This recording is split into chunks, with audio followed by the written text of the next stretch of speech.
I have a rendezvous with death. We'll preserve the last best hope of man on earth, or we'll sentence them to take the last step into 1,000 years of darkness. No fear. No political correctness. No wokeism. You're listening to Underground USA. Thanks for downloading, listening, and sharing. My name is Frank Salvato, and you can find everything we do at undergroundusa.com. Christmas is here, and I thought I'd take a different tack, away from the overt politics of the day, and talk a bit about what I speak of at the end of each podcast. Everyone recognizes the spirit of Christmas when the season approaches. Sadly, a lot of that spirit centers on material things because the profiteers and marketeers never miss an opportunity to exploit our consumer society to their benefit.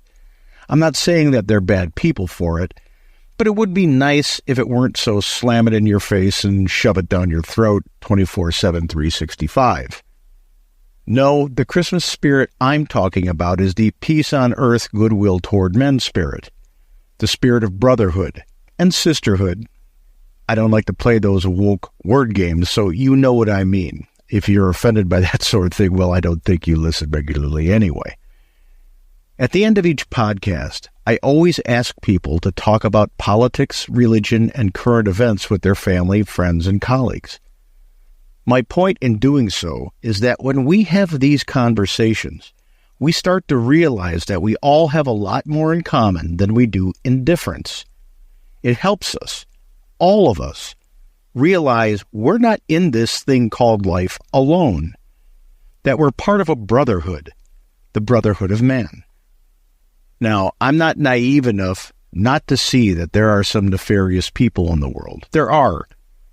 They're weak, even though they see themselves most times as powerful and influential.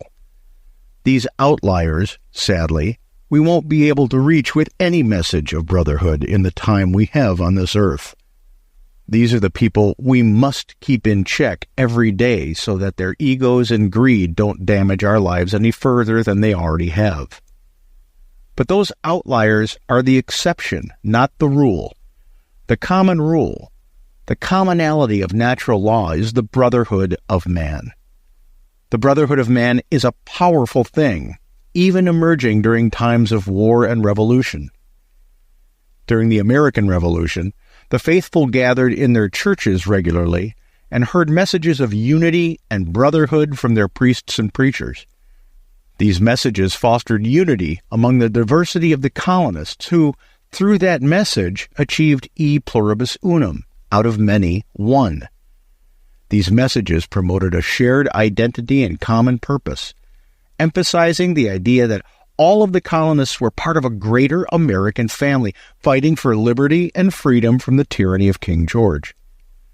This sense of brotherhood was vital to rallying support for the revolutionary cause, encouraging mutual aid and sacrifice among the populace.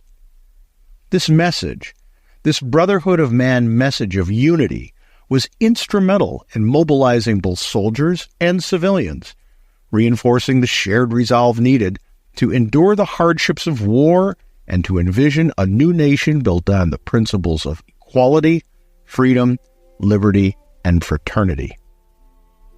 During World War I, an extraordinary event known as the Christmas Truce occurred spontaneously along various parts of the Western Front in December of 1914. On Christmas Eve, soldiers from opposing sides, primarily British and German troops, began to fraternize, singing carols, exchanging gifts like cigarettes and food, and even playing impromptu games of soccer.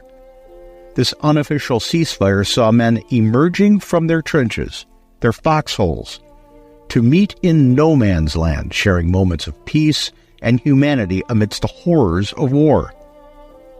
Although the truce wasn't universal and it varied in duration, with some areas seeing brief moments of ceasefire while others lasted for days. It remains one of the most poignant examples of human solidarity, of the brotherhood of man during wartime, showing that even in the darkest times, the spirit of Christmas, the sentiment of peace on earth, goodwill toward men, can momentarily halt the brutality of conflict between peoples. Today, as our society, our brotherhood, exists threatened by the ideologues who purposely attempt to gin up discontent and division at every turn, all for their own greeds, power, wealth, influence, it's important that we understand or reacquaint ourselves with the fact that we are all of us, a part of that brotherhood of man. In the spirit of this brotherhood, this commonality, this reality, we awaken to the truth that in the grand scheme of things, we're all in this crazy and sometimes maddening ride together. This is my Christmas wish for you, for all of you. I wish you the gift of talking with one another about the issues we face as a brotherhood in liberty and freedom.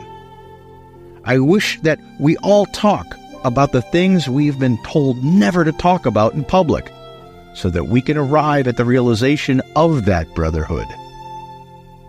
So grab a glass of whatever it is you choose when you're setting yourself to revelry, and take just a few moments to talk with your family, friends, colleagues, and acquaintances about politics, religion, and current events. Please employ a tone appropriate for the holidays, a tone steeped in peace on earth, goodwill toward men. And listen. Really listen, just as much as you search your heart for the right words necessary to express your true feelings, not the narratives you've been led to believe are your thoughts on these issues. It's when we all achieve that intellectual symbiosis, that meeting of the minds, that we realize our memberships in the brotherhood of man. It's then that we diminish the power and greed of the outliers. E pluribus unum. Out of many, one.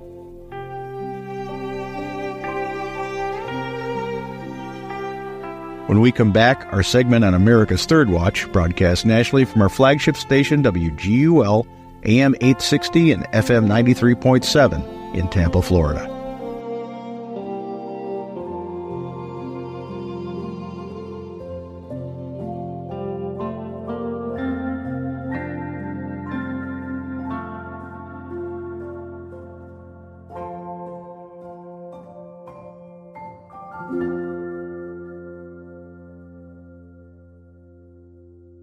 When someone is having a stroke, every minute counts.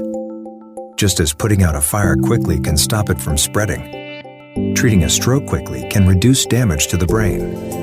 The clock begins ticking as soon as you spot the signs of a stroke, because some treatments can only be used if the patient reaches the hospital in the first 3 hours after symptoms appear. So don't wait. Call 911 right away and get the person to a hospital immediately, even if the symptoms go away. If you think someone is having a stroke, remember the word FAST. F is for face.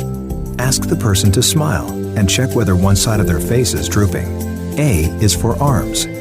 Have the person raise both arms and see if one arm drifts downwards. S is for speech. Ask the person to repeat a short phrase and notice if their words sound slurred. And finally, T is for time. If you spot any of these signs, call 911 right away to get the person to a hospital fast. Strokes are medical emergencies. The sooner a patient gets treatment, the better their chance of a good recovery.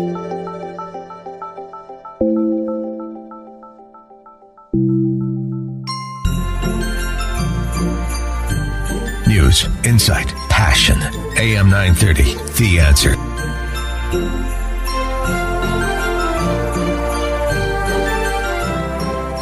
Good morning, Will, and Merry Christmas to you as well. And we've got so much to talk about. So, yeah, we'll talk about the commutations here in a moment, but this terrible tragedy that happened on the New York subway system by an illegal alien, evidently from Guatemala, set a woman on fire. This is so atrocious, Frank, we can't even put it into words. Well, he just wants a better life, Kyle. Yeah.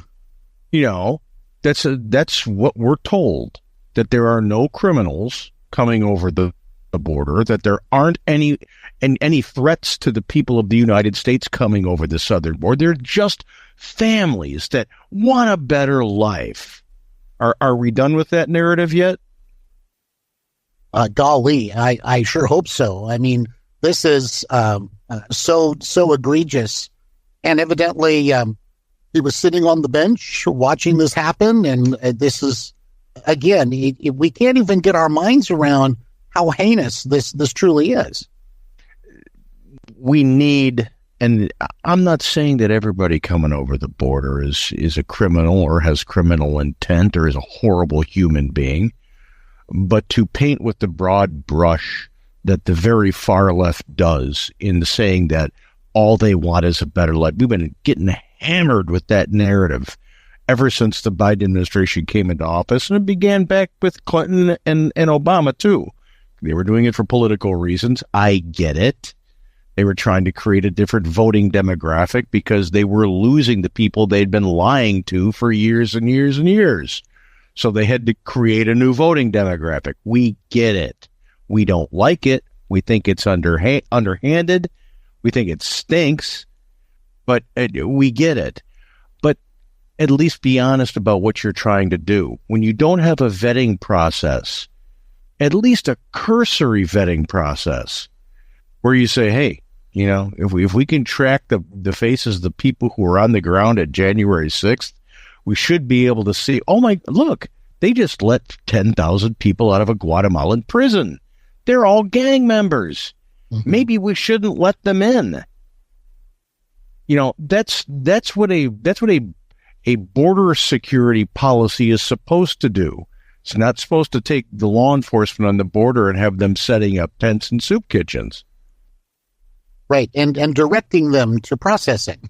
Yeah, and then prosecuting and deporting the people who shouldn't be here, who, I don't know, came out of a Venezuelan or Honduran prison. You know, we're not the receiving room for the world's criminals. We saw this happen during the exodus from Cuba, you know, in decades past, where Castro said, "Oh, you want to go to the United States? Great, let's empty the prisons." And it helped their country. I'm sure Venezuela's really happy not to have all their prisoners still there, you know, pulling their citizens' tax dollars for what it's worth. I think it's like $10,000 for a loaf of bread now.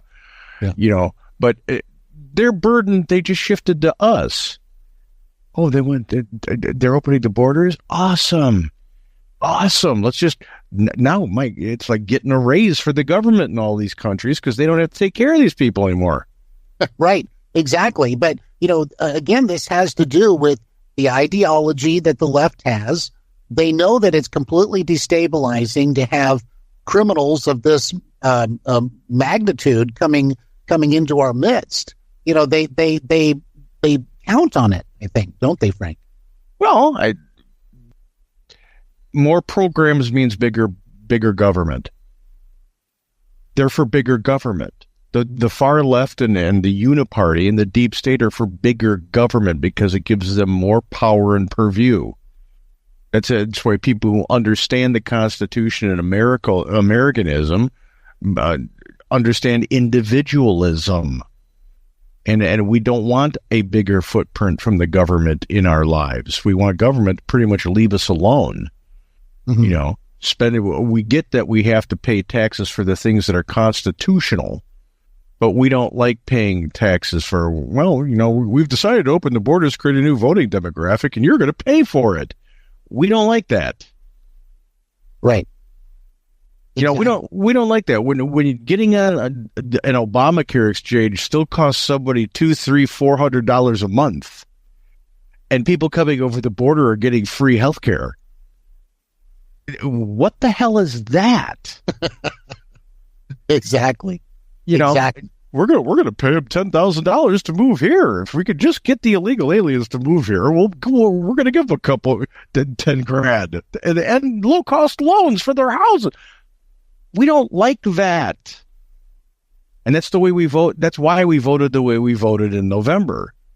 And the fact that these prosecutors and city officials in places like New York and LA and all of the sanctuary cities can see stories like this guy setting someone on fire or killing young budding life, raping and killing young girls, the influx of fentanyl, kicking down apartment doors to take over apartment complexes, and they just want to make excuses and turn a blind eye because it serves their politics?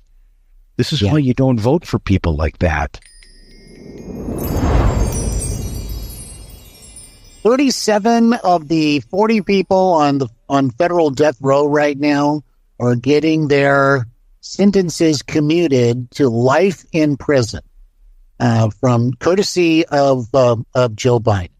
Now, these are people who have killed police, they've killed military officers, they've been involved in drug deals, they've killed guards or other prisoners. Very, very bad people. And unfortunately, here we go with, again, this ideology and these parting gifts that we keep getting here from the Biden administration. Yeah, what do you think about this? Now, there are 3 who have not been commuted. They are Dylan Roof.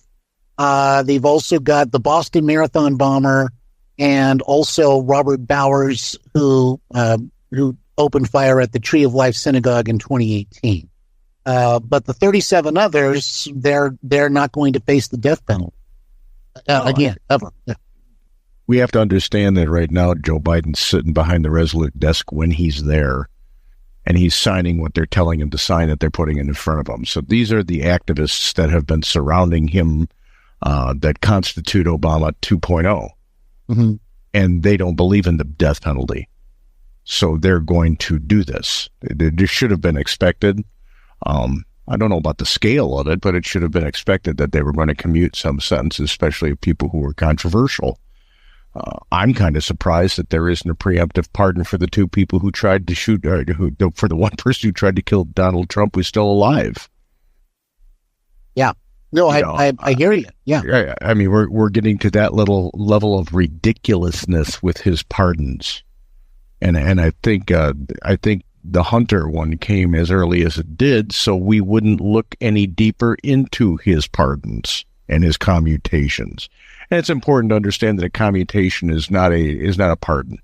A commutation means they're taking him off death row and they will serve life in prison now. But given some of the states and the way that they're dealing with the idea of life in prison, you don't know if they're going to get a shot at parole later on. Hell, the Manson girls come up every year. Mm-hmm. Right. And now you've got Luigi Mangione, who bizarrely, there was a news article out there. They mentioned his name on Saturday Night Live during their weekend update segment. And the entire audience, it seemed like, started woo-wooing like it was the greatest thing in the world that they mentioned his name. I mean, that's pretty bad. Yeah, New York has turned into Gotham. I really just think we have to come to that realization. Given who they vote for and what they take as normal there as far as crime and political corruption, it's Gotham. It's a lawless place where a Joker mentality rules. Mm-hmm. Tell me something that's come out of New York that hasn't been Gotham-like. Lately, everything is like that. Everything is bizarre. Everything is just, if it's an elected official, it has to be corrupt or so ideological that it's on the other side of the political universe. And if it's about crime, name the atrocity, because it probably happens. Yeah, well, we just witnessed it, too. Yeah. Yeah, there are no Caped Crusaders coming to help. Maybe with the Trump 2.0 administration coming in, something might change, but it's when it comes to state and city government like that, and Chicago's another locale got the same problem. When you keep electing the same people because all you see is D, and that's always the way you voted, this is what happens. This is one party rule. And it gets to this point where it's all about them and all about power and screw you. I mean, there were some videos coming out from Chicago that had people finally in some of the more violent black neighborhoods showing up at city council meetings screaming at the mayor that they're happy Trump is back. That doesn't happen in Democrat cities. Right. But it's gotten to that point. So we're seeing these once incredible cities, and it wasn't too long ago. Rudy Giuliani was the mayor of New York, and people could walk down the street at night and not worry about getting killed or punched in the face for no reason whatsoever because it's the new game that's on the street. Yeah. Or taking a subway and getting set on fire by an illegal alien. Well, it worries me about, obviously there's a huge New Year's celebration in Times Square every year in New York City. I mean, this is, I'd be very concerned. I'd hate to say, but I'd be very concerned. Well, in the day and age after 9/11, you have to be incredibly concerned whenever there's a gathering like that in an urban center. I don't care what it is, whether it's New Year's Eve in Times Square or the Super Bowl. Gatherings like that are magnets for this stuff. To our intelligence communities, to complement them, we haven't seen these things because even though we're critical of them on a lot of things, especially when they become politicized and they have been abused, there are very good people who still work in those agencies who make sure bad stuff doesn't happen on a daily basis. We just don't get to hear about it. Right. Yeah, that's right. And that's because they're doing their job and we don't hear about it. Right. Yeah. It's the elected people and the political appointees who have been placed in the hierarchy of these organizations that are the corrupt jackasses that have to be expunged. And I mean that as ruthlessly as that word sounds. They need to be expunged from the political sphere because they do great harm to government serving the people every day they go to work. From Merrick Garland on down, from Mayorkas the Dorcas all the way on down, they have to go. And the mid-level management who facilitated their malfeasance have to go too. Well, and of course, part of this whole thing that they keep digging in now about Trump, they don't want any part of Trump's success. They don't want the very people that they claim to try to champion to really be successful. They just want failure after failure so that they can come back in a couple of years and say, look, let's go back to our big government ways, blah, blah, blah. If we haven't realized it already, we need to realize it and take it to heart. The far left, which has now co-opted the Democrat Party, there's no other way to look at it. The Democrat Party is a far left party. They are a party of transformative change. The progressives have never liked the Constitution because it restricts government. So they've done everything since the days of Woodrow Wilson to chisel away at the Constitution, redefining words, redefining laws, passing new amendments that change the fiber of what our country used to be. The most egregious thing, bar none, was the direct election of senators. And they celebrated that because everybody gets a vote. Wasn't the way our country was set up. When one chamber was supposed to be for the people, the other chamber was supposed to be for the states, and by checking and balancing each other, we made sure that state rights were there, and we made sure the rights for the people were there. The state, the one for the state is gone, because now it's just over glorified house. But everybody still, it's great we vote for our senators. We shouldn't be doing that, and anybody who understands history understands why.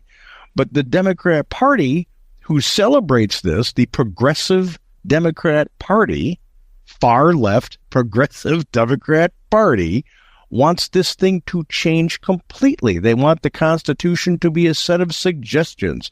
They want to be able to pass a law and change everything. When we say you can't do that because of the Constitution, they see it as an annoyance. You can see it on their faces. That's right. Don't bring that up. Yeah. Don't bring up the Constitution. Yeah, the Constitution, what do you mean we can't? Well, we'll just have to make a law that says we can. It's not the way it works. Yeah. You shouldn't have gone to civics class stoned. Or if we don't like the way the Constitution is interpreted, we'll just go camp out at their Supreme Court justice's house and say you didn't vote the right way. You're not representing me today. Well, And if that doesn't work, we'll pack the court with people who think like we do. right. That's right. Yeah. It's at every single turn, isn't it?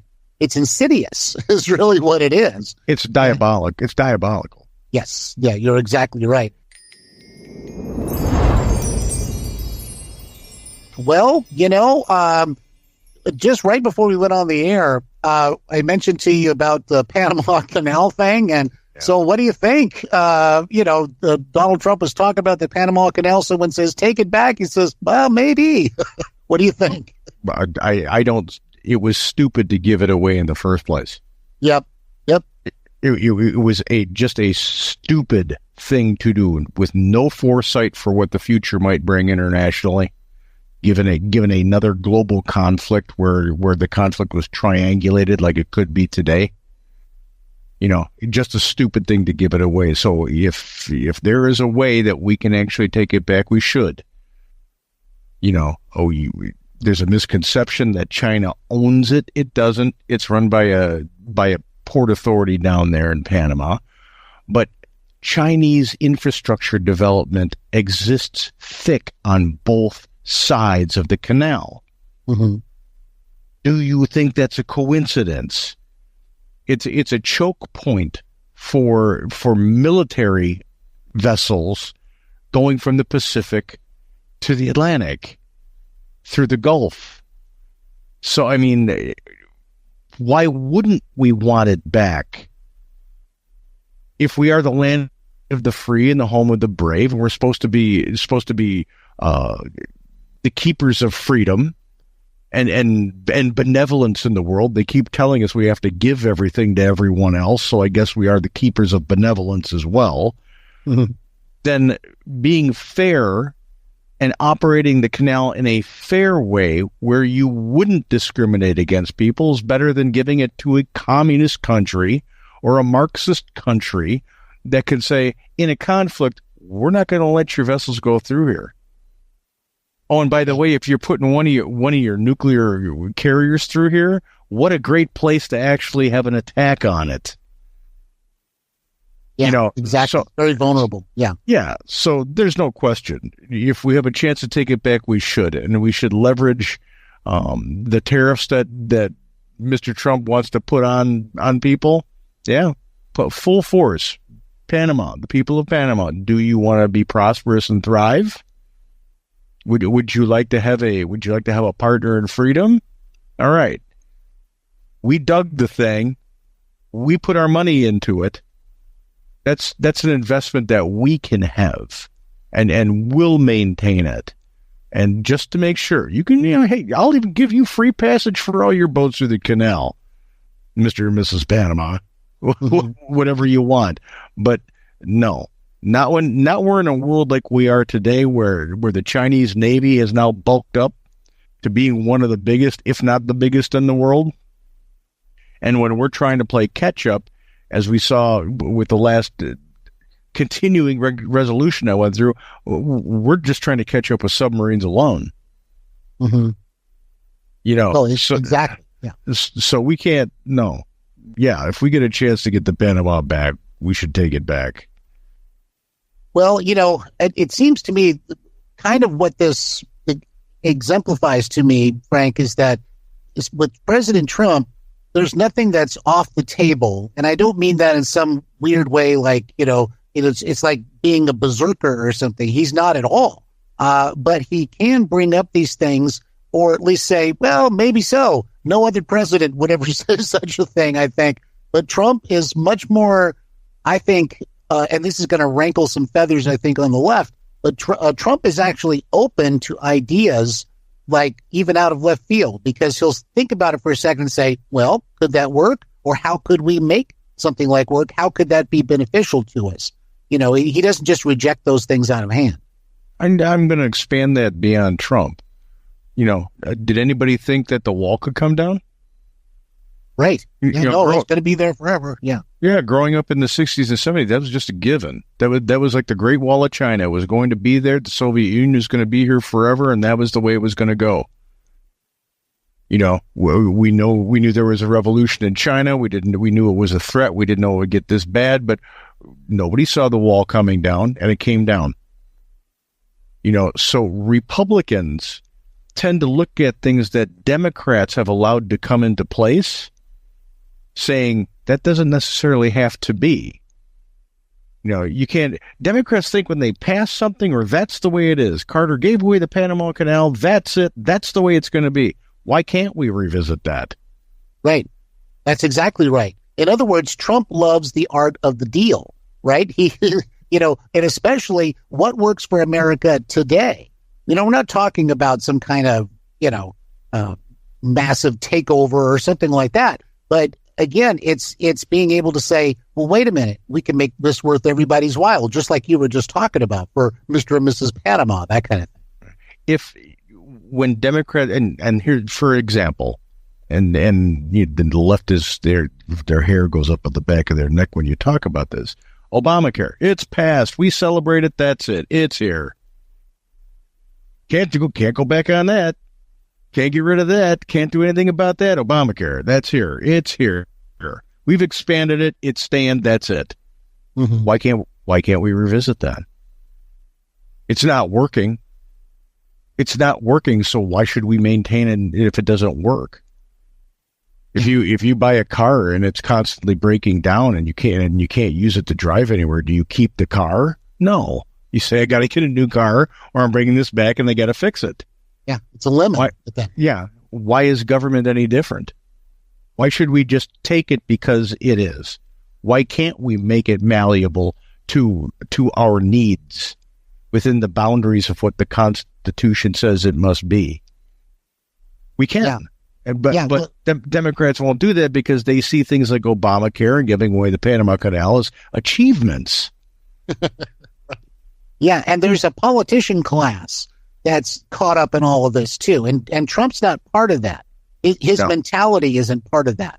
No, and we're terming that today as the uniparty. It's the uniparty. It's Democrats and Republicans who go along to get along, and they know how to play the game inside the Beltway, and that's just the way it is. It's just the way we do things. It doesn't have to be that way, and that's what the people said in November. We're turning the page. We don't want it that way. We don't like it that way. We want it to change. And if you don't change it because we just screamed it from the mountaintop, mandate, change it. If you're not going to, then we have to, and I've said this before, I'm going to say it again. You're going to hear me say it for the next 4 years. We need to keep the pressure on the elected officials to say, if you're not going to go with the mandate, you're out. You're out. I don't care how many years you've been there. I don't care what committee you're on. I don't care how important you think you are. You're out. And we've got a chance to make that mark very hard in the midterms coming up. Let's send Pelosi home for good. I love it. I absolutely love it. Well, Frank Silvato, undergroundusa.com, author of the book Nullification. Thank you, my friend. Merry Christmas to you, and we'll talk to you next Monday. Merry Christmas to you and all the listeners and all your families, and I wish you great tidings. Some people won't give you the real talk on drugs, but it's time we know the facts. Fentanyl is often laced into illicit drugs and used to make fake versions of prescription pills. You can't see it, taste it, or smell it. Suppliers mix fentanyl into their products because it's potent and cheap, and the dealer might not even know. Keep yourself and others safe by knowing the real deal on fentanyl. Get the facts. Go to realdealonfentanyl.com.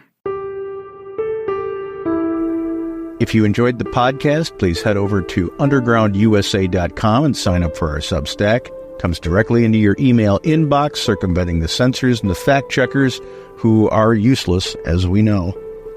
And as I said in the monologue, please talk politics, religion, and current events with your family, friends, colleagues, and acquaintances. Let's find that brotherhood again. Let's find that commonality, that e pluribus unum.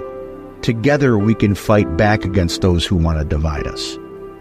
I wish each and every one of you a happy, healthy, and meaningful Christmas. May the brotherhood of man erupt in your soul, and may you keep that brotherhood in your heart always.